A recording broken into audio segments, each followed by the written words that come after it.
We love breaking down Bama football with our buddy Stephen M. Smith of Touchdown Alabama. Join him on his show, In My Own Words. It's right here on YouTube, In My Own Words, every Monday, Wednesday, and Friday at 6:30 Central. Stephen, what's going on today? Doing great, man. Doing fantastic. It's the off season, so you're trying to keep everybody engaged. I know Saban's got the players. They're at home, summer vacation. A lot of them are back in their hometowns, working, training with different coaches, personal coaches, trainers, things of that sort. Quite a few of these young men march with their degrees earlier in the month, so it's the off season, but you're still trying to find ways to keep the content fresh. Excellent. Well, the commits are coming in, so that keeps the content fresh as well. Jeremiah Beeman, right there out of the home state, right there in Birmingham, 12 career sacks for him. What have you seen out of one Jeremiah Beeman? Just a guy that has a never-ending motor at a Parker High School, a high four-star recruit, a guy that, works his tail off.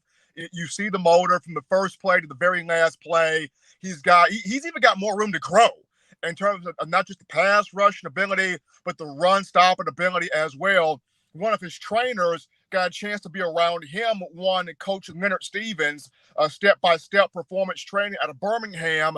He kind of likens this young man to Quentin Williams. And that's high praise when you look at what Big Q was able to do for the Crimson Tide prior to going to the NFL. So Beeman, a huge get on the defensive line, a disruptive defensive end. He's got some ability to sustain at the point of attack and stopping the run. Still some areas to grow, but what I like about him so far, this kid just has a non-stop motor.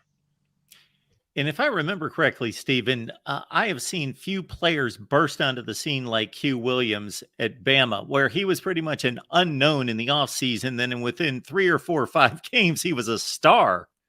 Oh, absolutely. And what was crazy was, Mark, you gotta look at it. Quentin Williams was behind so many guys. So it wasn't the fact that he was not good. He was highly talented. It was just Bama was so stacked at that time on the defensive line. And I remember it was the summer, not summer, was the spring, and Jonathan Allen was getting ready to pursue the NFL draft. And so many people kept asking him, Jonathan Allen, who's the next guy on the defensive line? So many people thought he would say Raekwon Davis, but he actually said, hey, Quentin Williams is the next freak of nature. Number 92 is who you want to keep your eyes on. And we saw it happen, 2018, all Q needed was one season. 2018, we're talking about, 19 and a half tackles for a loss, 8 sacks, just disruptive everywhere.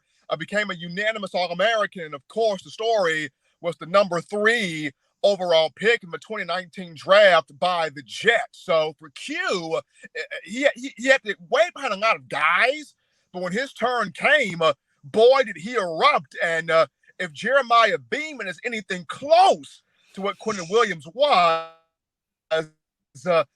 Bama's got something special.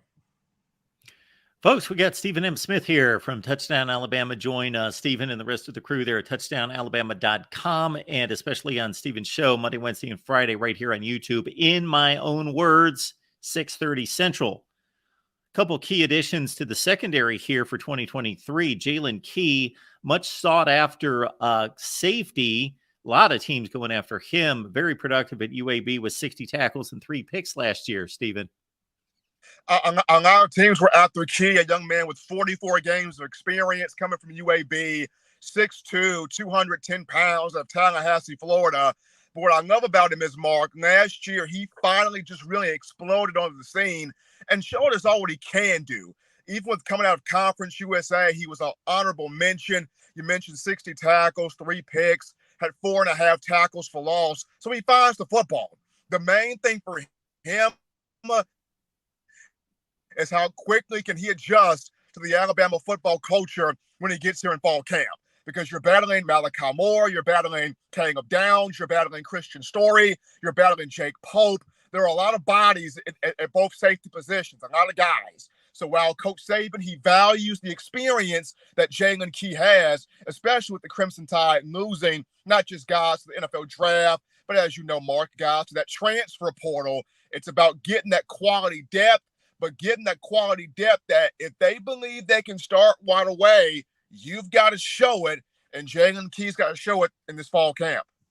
And it's got to be some kind of interesting transition with a player like this, where he's used to going to practice every day and possibly being the best athlete on the field, maybe the top 2 or 3. And then all of a sudden he's just kind of a run-of-the-mill guy in Tuscaloosa.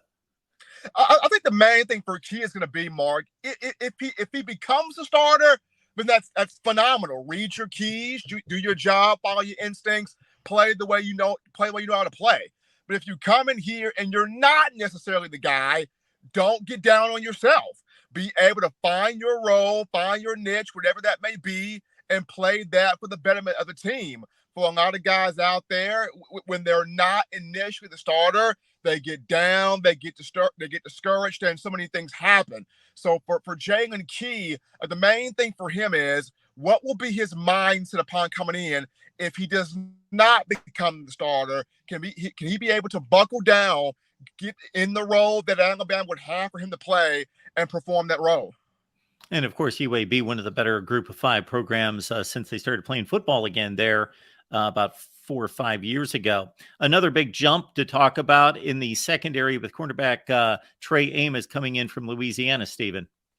Now, this one, Mark, I was very intrigued by. I was kind of actually excited by, because Alabama's lost some corners over the years. You lose Jaquez Robinson and Traquan Fagans, both to the portal. They're both in other places now. And you lost both of those 2 days before the spring game. You look at years past, you lost Kyrie Jackson to the portal. You lost Jeffrey Scooby Carter to the portal. You lost Marcus Banks and Brandon Turnage to the portal as well. You lost Kadarius Callaway. You recently lost Eli Ricks, though he did not get drafted. He got picked up by the Philadelphia Eagles. So Alabama's lost some corners. So to get Trey Amos in here, an experienced guy throughout his career at Louisiana Lafayette, we're looking at 60 tackles, 13 pass breakups, an interception, a forced fumble. Led the team last year with 8 pass breakups at 6'1", near 200 pounds, 197. He's got the athletic build that Saban wants for his corners to have. And I think he was brought in as kind of an insurance policy.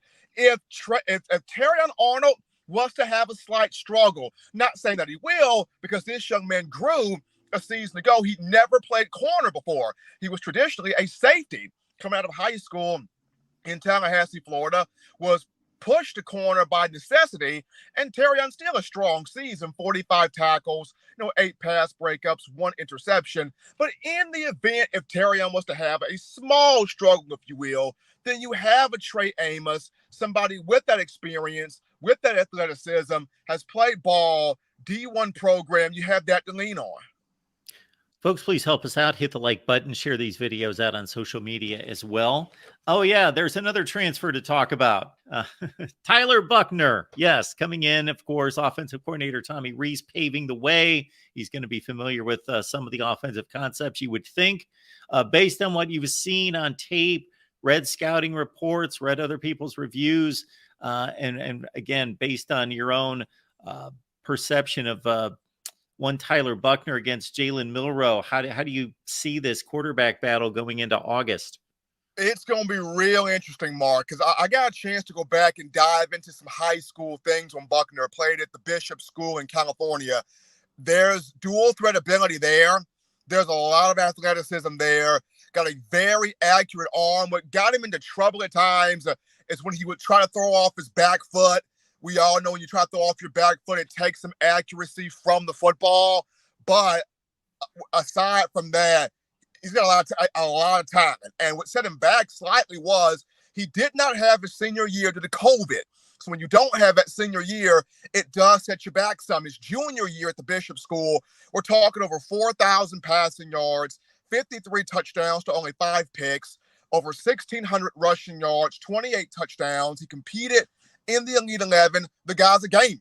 He is a gamer. Now, what it comes down to is he's entering a completely different culture, coming from Notre Dame to Alabama. How quickly can he adjust to the culture? How quickly can he adjust to the vibe that's going to be in the South that he's about to walk into?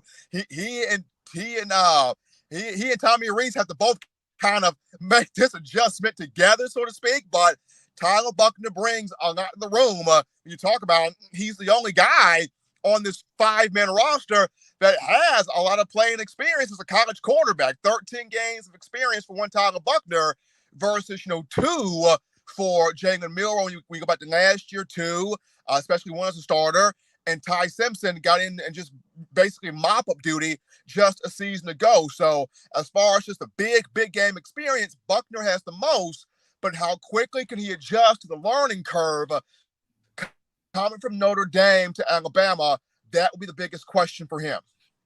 Yeah, the stats aren't going to blow anyone away in regards to what he produced at Notre Dame, but as Stephen mentions, big game experience doesn't get a whole lot bigger than coming out on opening night at Ohio State in Columbus. Played okay in that game, didn't get a whole lot of supporting cast help. Then he gets injured early in the season. He battles his way back. Didn't look for a long time like he was going to be able to play at all in 2022. Makes it back for the bowl game, throws 3 touchdowns, puts up 45 points on the board against South Carolina in the Gator Bowl. And that Gator Bowl, you saw, Mark, just a gutsy performance by him. I mean, there were some mistakes there, a couple of interceptions, but you mentioned threw for 3 touchdowns, rushed for 2 more, had 5 scores. And when Notre Dame needed to win to get its 9th victory of the season, Tyler Buckner made that happen. I mean, once again, he's a flat gamer.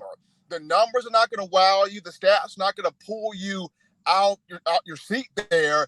But the guy's competitive. He wants to win. He plays his tail off. The big thing with him, you're coming in here, you're working with Nick. You're working under Nick Saban.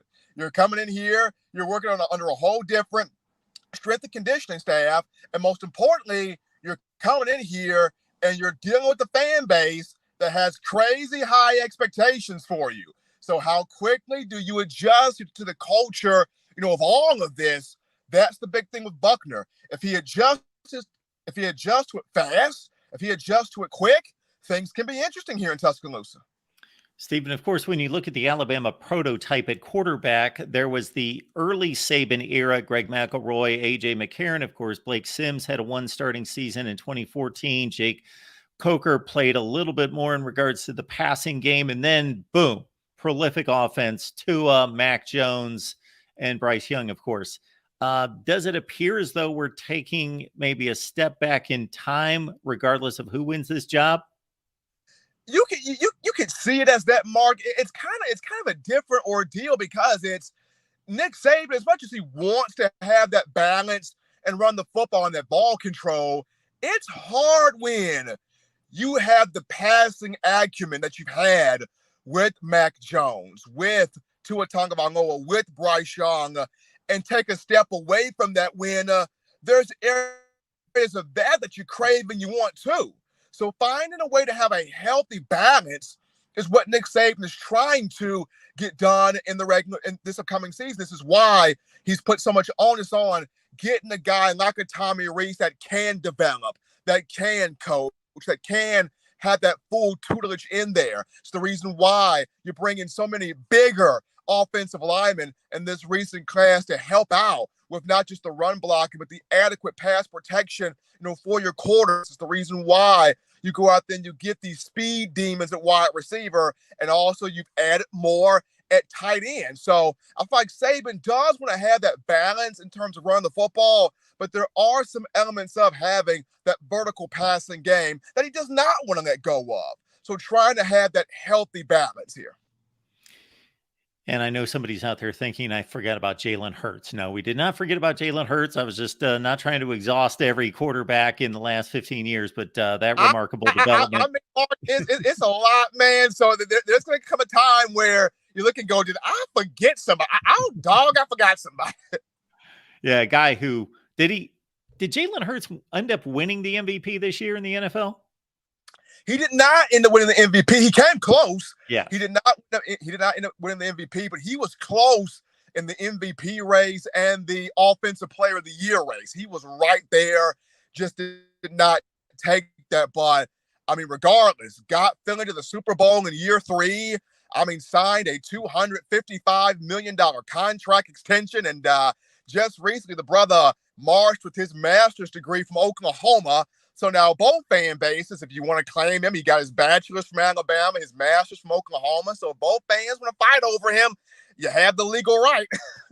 I got to say, I would have never thought it. I just admire the guy to the hilt, to what he's turned himself into, an NFL, top-notch NFL quarterback. It's astounding. No question. Folks, got to catch Stephen M. Smith, Touchdown Alabama, and of course his show right here on YouTube. In My Own Words, every Monday, Wednesday, Friday, 6:30 Central. Stephen, always appreciate you stopping by. Appreciate you, Mark. You have a great one, man.